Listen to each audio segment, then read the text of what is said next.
যারা এখনও প্রথম পার্ট দেখেন নাই তারা প্রথম পার্ট দেখবেন, না হলে এটা বুঝবেন না। ফটোতে ক্লিক করবেন, ফটোতে ক্লিক করার পর ইফেক্টে যাবেন, ইফেক্টে গিয়ে অ্যাড ইফেক্টে এখানে যাওয়ার পর সার্চ করবেন গ্লো। গ্লো সার্চ করলেই আমি স্ক্রিনের উপর লিখে দিতেছি, আপনারা এইটা দেখে দেখে লিখে নেবেন।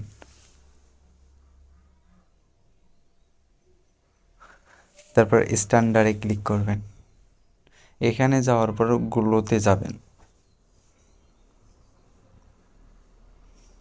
এখানে যাওয়ার পর প্রথমে একটা যোগ আইকন, শেষে একটা যোগ আইকন অ্যাড করে নেবেন। এখানে আপনি যেই জায়গাটায় গ্লো দিতে চান সেই জায়গায় শুধু কমাবেন আর বাড়াবেন, কমাবেন আর বাড়াবেন। যেই জায়গায় দিবেন গ্লোটা সেই জায়গায় শুধু কমাবেন আর বাড়াবেন, দেখবেন গ্লো হয়ে যাবে। আপনি একটু ভালো করে অ্যাডজাস্ট করে নেবেন। আমি শুধু দেখানোর জন্য এরকম করতেছি, আপনারা সুন্দর করে দিবেন তাহলে আরও সুন্দর দেখা যাবে।